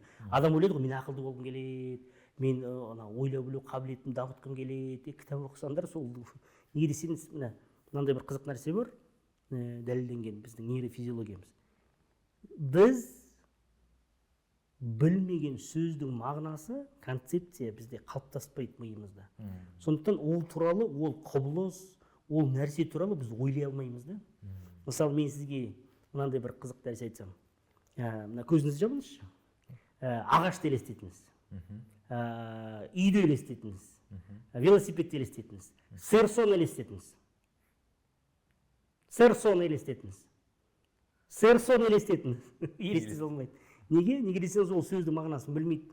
Яғни біздің миымыз қойшықта өшіп қалады да. Ал сэр-со деген ол француз тілінен шеңбер деген сөз, ойын. Францияда, Бельгияда білесіздер, екі адам ойнайды, біреуінің қолында таяқшасы бар, екінші қолында шеңберлер болады, шеңберлерді лақтырады, ана таяқшамен ұстап алу керек. Енді көзіңізді жабыңыз. Сэр-соны елестетіңіз. Елестетті. Ойнап жатқанда елестетіп жатыр. Қызық нәрсе, адам неғұрлым көп сөз біледі, соғұрлым кең, соғұрлым терең ойлай біледі. Мына Абай жолында мынандай бір қызық нәрсе бар. Абай келе жатады шәкірттерімен, Мағауия, сосын олар Абай алдыда, арт жақта қалып ойын ойнайды бір-бірімен. Кім басқалар білмеген сөзді айтады, сол жеңеді. Сол Мағауия шон деп айтып қалады да. Жоқ ондай сөз дейді да. Бұл Абайдан сұрайды. Келеді, аға мына Мағауия шон деп бірдеңке бөсіп жатыр. Ондай сөз жоқ қой қазақ тілінде. Айтады, бар ондай сөз, ол көбінесе бір қырғыздар қолданады. Шон деген би, бек, байсалды, мықты адам. Яғни Мағауия өз-өзін мақтап жіберді, мен мықты адаммын, беймін дегендей. Сонда көрдіңіз бе? Аналар білмей, ол түсінбейді ондай сөзді. Міне мысалы көрермендерде ондай сұрақ болуы мүмкін. Біз кейде бір сөзді, жаңа сөздің мағынасын үйренеміз. Сосын ол сөзді жиі естуге бастаймыз. Болды ма ондай сізде? Иә. Паритет деген бір сөз естіп қалдыңыз ба? Бір жерде паритеттік тепе теңдік, и сосын телевизорды ашып қоясыз. Екі елдің ядерлық паритетінің арқасында экономикалық паритет, Ресей мен Қазақстанның арасындағы экономикалық қарым-қатынастарының өте маңызды. Паритеттің негізінде жасалған келісім. Ойбай, неге? Бұрын сіз естідіңіз ол сөзді. Бірақ сіздің миыңыз ол сөзді қабылдамай, ол сөз шу секілді болды да. Паритет. Ол үйренген жағдайда миыңыз сол сөзді сіздің дүние танымыңызға енгізіледі. Сондықтан кітап оқу осы екі негізгі нәрсеге көмектесетін. Кітап оқығанда жаңа сөз, амалсыз ойлансам, мына сөзді түсінбесем, мынау не сөз екен дегендей. Елестетесіз. Бірақ менің өкінгенім басқа себеп. Жүйесіз кітап оқу қиын екен де. Неге десеңіз, кітап соншалықты көп, білім соншалықты көп. Сіз уақытыңызды тек қана жай кітаптарды оқу менен көмектесе алмайды. Кітапта ол не секілді? Тамақ көп, бірақ пайдалы тамақ бар, пайдасыз тамақ бар. Қарынды өсіретін тамақ бар, көрдіңіз? Соның жүйесіз тамақ жеген көрінісі дегендей. Сондықтан сіз кез келген тамақты жемейсіз ғой. Біз керекті тамақты жеп, сондықтан кітапты да сұрыптап, реттеп, дұрыс кітаптарды оқығаны абзал. Неге десеңіз, уақыт аз. Мен соған келтіріп айттым. Мысалы, көп адам дұрыс айтады, қалай мынандай Нобель сыйлығының бір лауреаты лекция оқып жатқанда айтады. Негізінде дейді, 3-ақ қана кітап оқуымыз керек дейді да, осы кітаптарды. Бірақ сол 3 кітап табу үшін мыңдаған кітап оқуымыз керек дейді алдымызда. Бірақ қазір ондай көп кездеседі. Мысалы, Билл Гейтстің жыл сайын оқыған кітаптардың тізімі шығады. Уже 15 жылдай сол блогты жүргізеді. Биыл осынша 15 кітап оқыдым, и түсіндіреді, мына кітап маңызды, потому что осындай жаңа идеялар. Сосын сол Билл Гейтстің несімен қазір Илон Маск, Цукерберг 2015 жылдан бастап көп сондай мықты адамдар өздерінің ең мықты маған кітаптардың тізімін. Солардан бастаңыздар. Ең керемет солар. Вообще бізде де сондай жүргізу керек. Бізде аз адамдар кітап оқығандар. Өкінішке орай. Сосын кітаппен бөлісетін, кітапты түсіндіретін ондай нелерді аз, сондай жобаларды бастау керек негізі. Аз пока. Сондықтан кітаптарды оқу өте маңызды, бірақ керекті кітаптар. Неге десеңіз, миллиондаған, миллиардтаған кітаптардың көп пайдасы болмауы мүмкін. Келесі. Мына жерде тағы менде бір сұрақ туындап тұрды дәл осыған байланысты. Қазір менің өзім таныстарым бар, достарым бар. Бұл кітапқа байланысты емес. Мына курстар, семинарлар барлығына да байланысты ғой сонда, Мысалға, кез келген курсқа қатыса береді, оқи береді, ананы жаттай береді, анау бүйтіп айтты, мынау бүйтіп айтты, ақпаратты ешқандай бір жүйесіз жинай беру. Уақыт көрдіңіз ба? Ол тілде сол. Мен көп тіл үйрендім, көп уақыт өткізіп алдым тіл үйренумен. Бірақ қазір қарасаңыздар, сіз филолог, немесе лингвист, немесе аудармашы, тілмәш болсаңыз, онда мағынасы бар, логикасы бар. Бірақ қазір былай қарасаңыздар, көбінесе ағылшын тілінде көп байланыс, коммуникация, тіл үйрену өте қиын, көп уақыт талап етеді. Ол тілдерді сосын бір деңгейде ұстап тұру, ол да талап етеді уақытты. Сұмдық қиын нәрсе. Уақыт жағынан, энергия жағынан тіл үйрену деген қиын нәрсе, өте қиын нәрсе. Неге десеңіз, тіл ол навык, ол да дағды, ол не емес, оны бір рет жаттап алдым, солай қалады. Жоқ, ол жаттықтың, сіз бұлшық еттеріңіз жаттықтыңыз, ол форумын алып алдыңыз, сосын бір 2 жыл жүрдіңіз, сол секілді тілді качалка секілді жаттықтып тұруыңыз керек. Сондықтан ол уақыт несінен қиын нәрсе, көп тіл үйренуде пайдасы жоқ негізі. Сіз бірақ сол салада маман болған десеңіз, пожалуйста. Сол секілді мына қазір тренинг, семинар, вебинар, өкінішке орай 90% бәрі далбаса. Мен барып қатыстым, мысалы, ақша төледім 1-2 семинарға. Мен сізге қазір сіздің бизнесіңіздің 100%-ға өсетінін көрсетем. Сосын шығасыз, қызық, эмоция, Тони Роббинстің несіне барып Дубайға қатыстым. Секіріңіздер, бір-біріңізге қараңыздар, мына көршіңізге қараңыздар, сосын сонда шығасың. Менің өмірімде не өзгерді? Менің миымда не өзгерді? Менің бизнесімде не өзгерді? Өзгерген жоқ тіпті. Сосын тағы да жазыласың сосын. жарайды, давай екінші может семинарда айтады. Енді 5 минуттан кейін сіздің өміріңізді өзгертетін нәрсені айтамын дейді. Жоқ, сосын айтады, көке, не өзге, давай айтса, формула қайда? Жоқ формула. Сондықтан өкінішке орай, ол байқап не істеуіңіз керек, өкінішке орай, ол мына семинарлар, тренингтардың, коуч сессиялардың көп несі, ол сондай ақпараттық бизнес. Сізге бір ақпаратты береді, ол ақпаратты табуға болады негізі. Просто ол ақпаратты біреу жинақтап, бір жүйеге келтіріп сізге беріп жатыр. Ол ақпарат қаншалықты сіздің өміріңізді өзгертеді, сіздің бизнеске өзгертеді, сіздің көзіңізді ашылады, ойбай бір сұмдық, бір сиқырлы түрде сіз ойбай бір 500 бәленшенің деңгейіне шығып кетесіз. Жоқ ондай. Өкінішке орай, олай болса, бәріміз миллиардер болып кетуші едік те, бәріміз. Мен миллиардер болғым келеді, 5 минуттан кейін миллиардер болдың, табысты кілтін түсіндіреміз, тағы мен миллиардер болып кеттім. Жоқ, ондай формула жоқ, өкінішке орай. Сиқыр жоқ бұл өмірде. Ондай табыс формула да жоқ, өкінішке орай. Сондықтан осы нәрсені бір айқын не істеуіміз керек. Екіншіден, мүмкіндік болса, бір сертификациялық, қазір ондай курстарда көп. Сертификатымыз, енді сіз өзіңіз барып басқа адамдарды алдата аласыз дегенде. Мынандай бір анекдот бар. Бұрын газеттерді сататын балалар болушы еді ғой, есіңізде ме? Фильмдер көрсетеді ғой. Бір бала осылай жүгіріп отырды да, сенсация, 57.421 адам алдатылды, үлкен сұмдық сенсация. Сосын бір адам тоқтатады да қызғанып, 5 жыл газетінде қанша тұрады дейді, $1. Қымбат қой, бірақ сенсация, жарайды ма $1. Оқып отыр, анау бала жүгіріп барып, сенсация, 57.222 адам алдатылды. Ана $1 іздеп отыр. Өз-өзіңізді алдатпаңыз. Яғни, бір нәрсені үйрену шынымен де уақыт талап етеді. Ол 2 күндік семинар ешқашан еш нәрсе өзгертпейді сіздің өміріңізді. Немесе 1 сағаттық вебинар, немесе 1 күндік погружение мастер-класс өзгертпейді. Ол бір. Екіншіден, мұқият қараңыз, зерттеңіз. Бұл тақырып сізге керек пе шын мәнінде? Ол сізге көмектеседі ме? Оның бір басқа жолы бар ма, амалы бар ма? Бірақ бұл жерде ең маңызды нәрсе, ең мықты инвестиция, ол өзімізге деген инвестиция. Машина аласыз ба, немесе сол ақшаға барып, бір мықты магистратураны, MBA-ді бітіріп келесіз. Машина бұзылады, сынады, аварияға ұшырайды. Бұна сіз алған MBA, мысалы, өмір бақи сізбен қалады.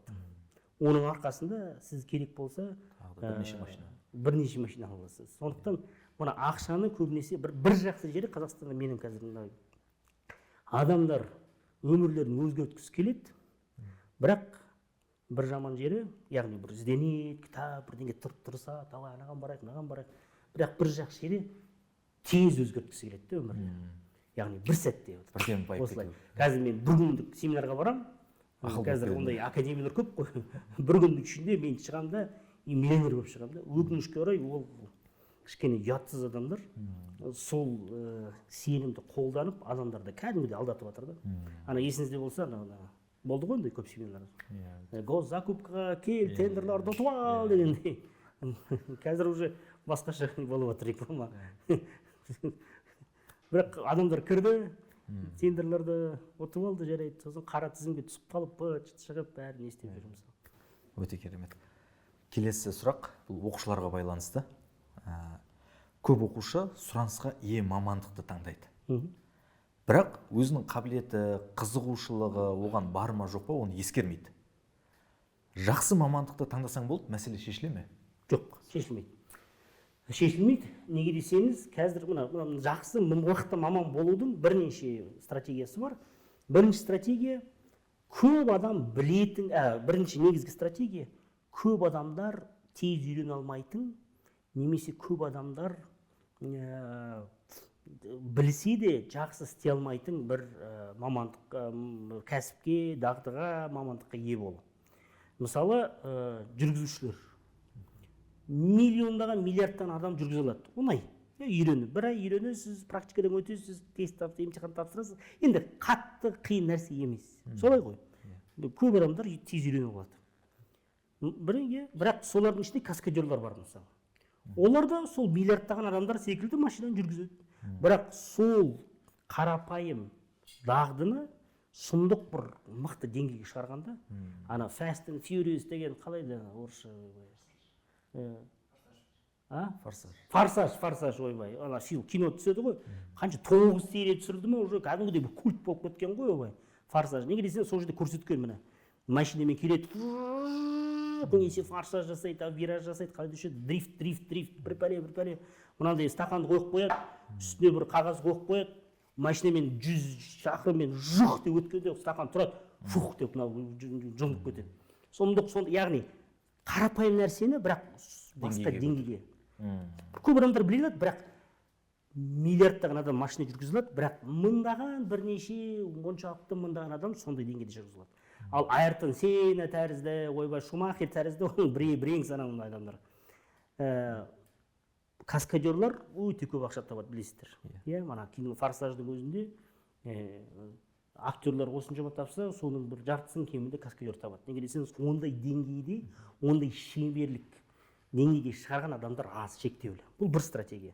Яғни қарапайым неге де барсаңыздар, бірақ мықты, мысалы жақында сондай бір қызық нәрсе болды, ұят нәрсе негізі. Нұр-Сұлтанда мына пандемияның кезінде люстралар бар ғой, чешский люстралар. Соларды орнататын, соларды дұрыс жинайтын адам жоқ екен Қазақстанда. Сонда 15 адамға арнайы квота ашқызып, бір нелерді әкелгенде, сонда қайдан әкелген білесіздер ме? Өзбекстаннан келген ондай шеберлік. Яғни Қазақстанда люстра, бірақ енді қиын ол люстралар, андағы хрусталь, бір-пәле, соны орнататын адамдарды арнайы шақырғанда, мысалы, мына Алматыда метро бірнеше ашылмай тұрды ғой, жаңа құрылыс бірнеше ай. Неге десеңіз, облицовка жасайтын Өзбекстаннан виза бермей тоқтап қалды, соларды күтті бәрі. Яғни қарапайым нәрсе де болуы мүмкін. Бірақ сіз оны шын мәнінде де мықты бір деңгейде білсеңіздер, меңгерсеңіздер, жұмыссыз қалмайсыз, уайымдамаңыз. Екінші стратегия ол жаңадан шыққан, қазіргі таңда үлкен сұранысқа ие болған бір мамандықты игерсеңіз, мысалы қазір машиналық оқыту немесе жасанды интеллект, биг датамен өте аз бізде ондай инженерлер, кәдімгідей аз. Олар нарықта қазір мына Каспий тәрізді үлкен банклер, ұйымдар, біздің BTS Digital тәрізді сыпырап алады да нарықта. Өте үлкен ақша төлейді. Шынымен де ең жас, сонда енді жуниор дейді, енді нарыққа шығып жатқан мамандардың өздеріне кемінде 600, 700, 800 мың төлейді таза. Ал былай мықты деңгейде 2,5-3-4 миллион түк емес ол ақша. Қазір яғни министрлерден, әкімдерден көп алады. Жап-жас жігіттер. Неліктен? Неге десеңіз, үлкен тапшылыққа ие. Ол сондай қазіргі таңда көп адамдар әлі білмейтін, және келесі жақын 5-10 жылда енді нарық, то соның өзінде толтыра алмайды нарықты. Яғни сирек кездесетін мамандыққа барсаңыздар, жұмыссыз қалмайсыз, жақсы ақша табасыз.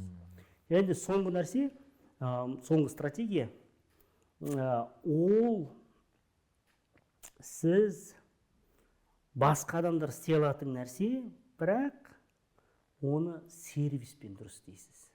Мысалы, сантехниктер көп. Қазір Нұр-Сұлтанның өзінде Найми KZ деген бір жақсы не бар, мен соны қолданамын. Бір кейде шақырып қаламын, үйге анау бар, мынау бар. Бірақ мен постоянно бір адам шақырып тұрамын да, Самат деген жігіт, Наймидің ішінде. Оның рейтингі өте жоғары. Мен де сол қосып отырмын сол рейтинг. Неге десеңіз?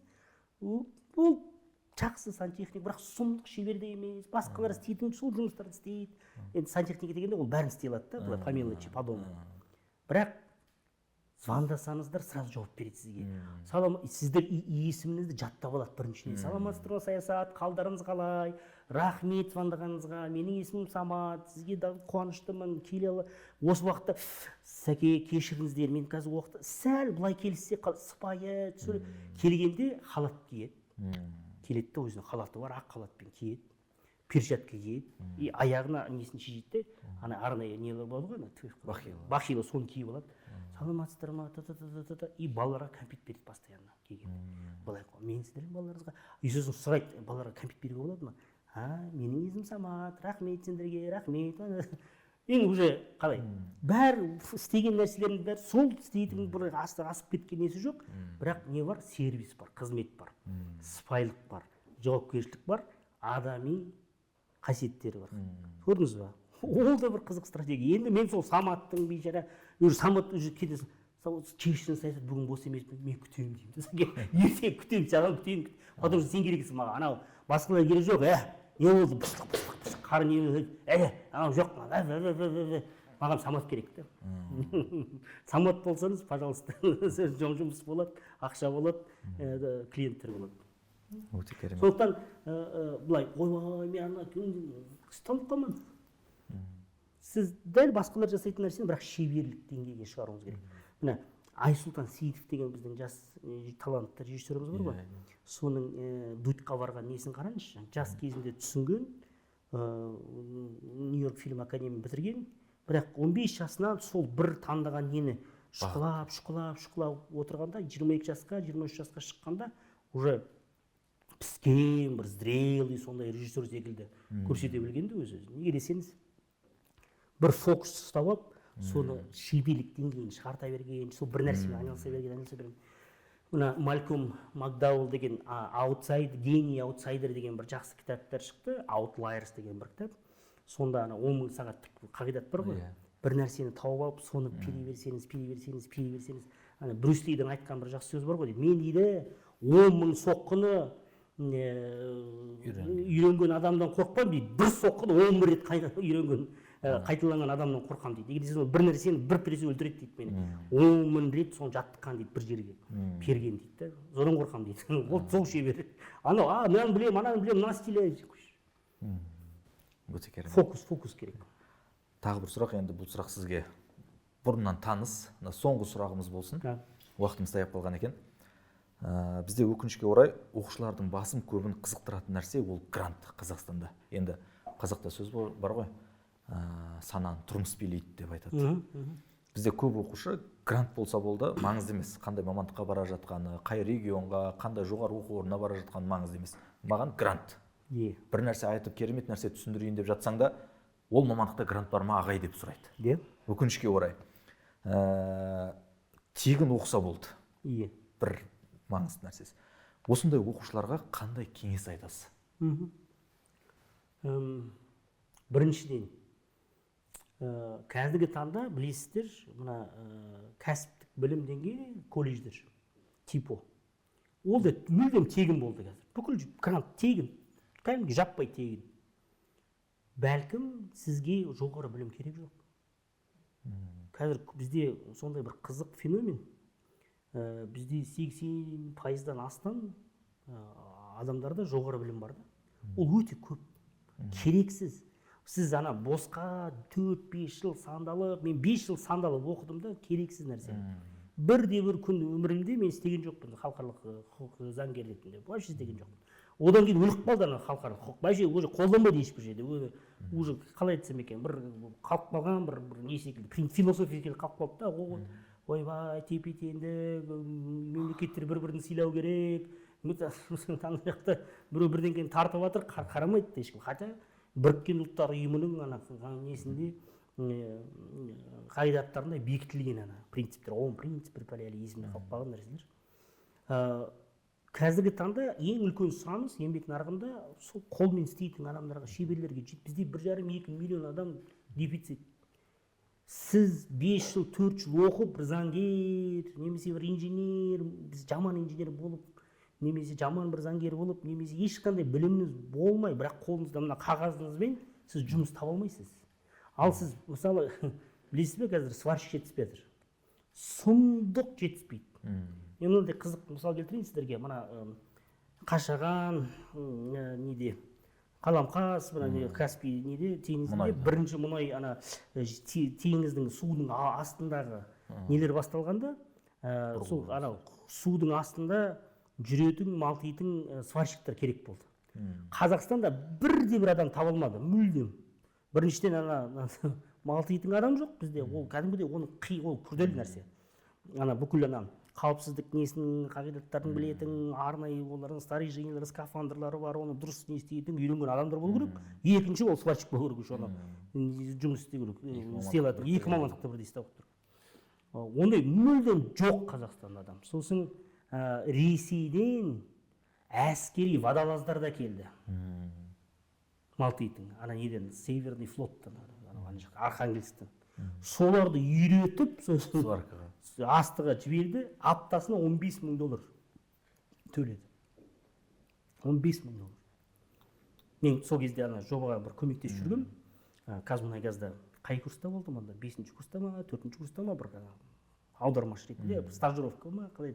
Практика. Сонымен.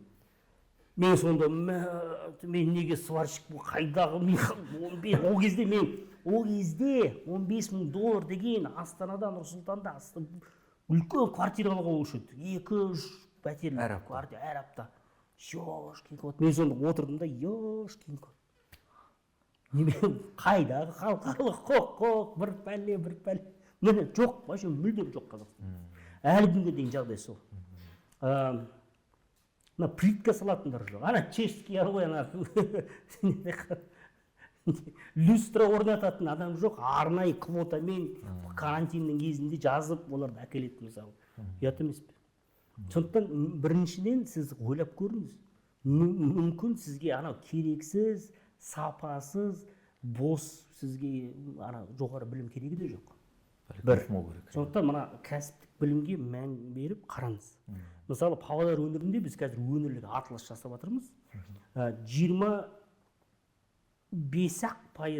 9-шы сынып бітірушілердің колледждерге барады екен. Ал Павлодардың өндіріс, олар жақта білесіздер, алюминий зауыты бар, Ақсу металлургиялық комбинат, ПНХЗ мұнай өңдейтін үлкен зауыт бар. Олардың 75% сұранысы, вакансиялары, бос орындары, оланы нелерге, жұмысшыларға, колледждің түлектеріне. Қуана айтады да, көке келші, 350 мың төлейміз саған. Павлодарға кәдімгідей керемет бір жалақы, таза. Бірақ бізге анау керек жоқ, офис бір пәле, қол жұмыс керек те, қолмен жұмыс істейтін адам керек дейді да бізге. Ол жақта керісінше 75% колледждерге бару керек, 25% жоғары оқу орындарға бару керек. Бірақ керісінше 25% колледждерге барады, 75% жоғары оқу орындарына барады. Екінші,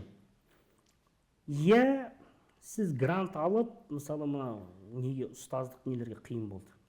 Ұстаздықта оларда стипендия білесіздер ғой, шәкіртақы кішкене көтеріңкі, соған қуана барады да, бірақ мүлдем ешқашанда ұстаз болып жұмыс істегісі келмейді негізі. Кетіп қалады сосын ұстаздықтан. Просто педагогиканы бітіре салады да, әйтеуір немде. Әсіресе қыздарды солай ойлайды, педагогический бара салсаң, әйел ғой, қыз бала ғой. Сонымен отырады, әйтеуір бір высшее образованиесі бар, сонымен тұрмысқа береміз, болды. Бізден оқыған қызымыздың бағасы 2 есе дегенде, диплом бар дегенде, астапыралла. Сондай не қалып қалғанда, ол жарайды, сіз грантсыз оқисыз, грантпен оқисыз, төлемейсіз. Шыны керек, бізде оқудың несі көтеріңкі емес. 700 мың, ары кетсе 1 миллион, 3-4 миллион, 2 миллион, 2,5 миллион көп ақша емес. Шыны керек, мысалы, шетелде ол өте қымбат. Қымбат, бірақ сапалы. Сіз сол ақшаны 1-2 жылда жақсы бір жұмыс тапсаңыздар, тауып аласыз. Мүмкін біз алдында айтып кеткен нәрселерге бір сирек кездесетін мамандыққа барып, даже ол грант болсын, грантсыз болсын, даже ол не болсын, кредит болсын, немесе өз ақшаңызбен қиналып не істесеңіздер, онымен сосын 1-2 жылда тапқан ақшаңызбен жауып тастайсыз, ол түк емес. Бірақ сіз ұзақ мерзімде өзіңізге мықты карьералық перспективаны ашасыз. Ана жерде мен жарайды, әйтеуір барып оқи салдым, әйтеуір ақысыз, сосын өмір бақи қиналасыз. Қанша мысалы мен таксистермен көп сөйлесем, кандидат наук, 2-3 білім бар, мен айттым, аға, сен неге таксилап жүрсіз сонда? Жұмыс жоқ дейді. Онда ол білімнің пайдасы жоқ. Ол корочканың, ол қағаздың пайдасы жоқ. Сондықтан негізінде біз не үшін оқимыз? Сол адамдар түсінбейді, біз не үшін оқимыз? Жұмыс табу үшін оқимыз, мықты бір маман болу үшін оқимыз. Сондықтан осы нәрсені қолға алып ойласаңыздар. И үшінші нәрсе, қазіргі таңда мына атылыстың негізінде біз көп жаңа оқу бағдарламаларды бастап жатырмыз. Колледждердің негізінде және ақырындап қазір университеттердің негізінде.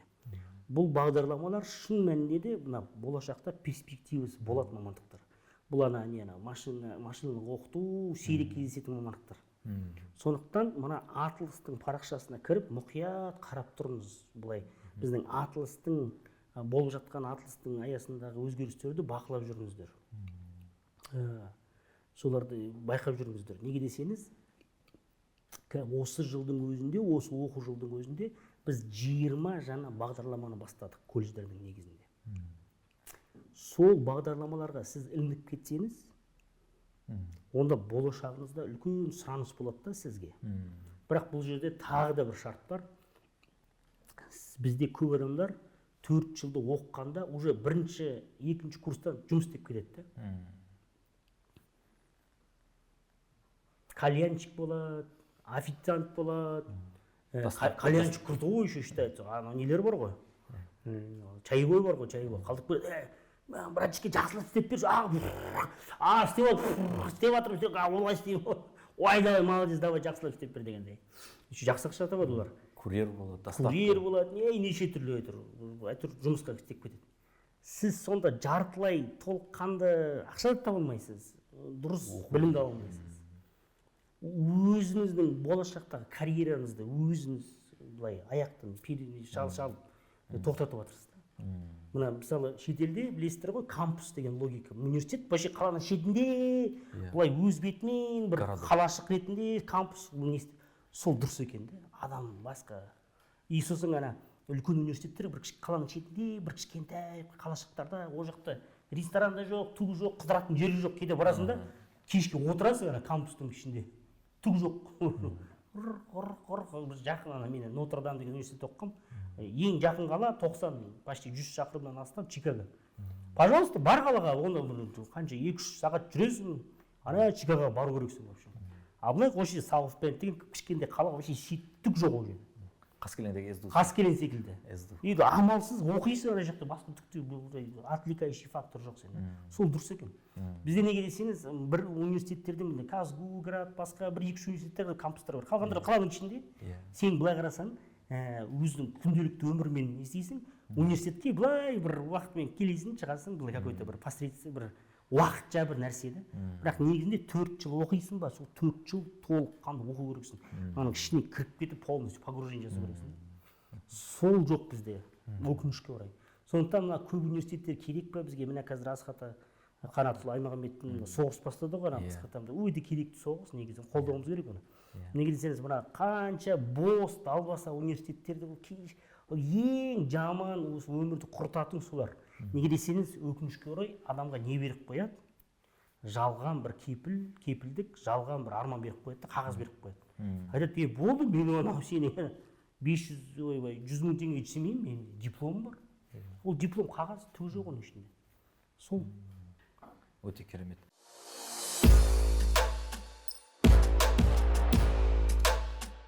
Біздің уақытымыз да таяп қалды, құрметті көрермендер. Сіздер үшін өте пайдалы болды деген ойдамыз. Келесі сұхбатта кімді көргілеріңіз келеді, комментарийге міндетті түрде жазып кетіңіздер. Және қандай сұрақтарды талқылағанымызды қалайсыздар, оны да комментарийге жазуды ұмытпаңыздар. Біздің каналымызға тіркеліп, лайк басып, және қоңырауды басуды ұмытпаңыздар. Келесі сұхбаттарда жүздескенше сау, сәлеметте болыңыздар. Сау болыңыздар.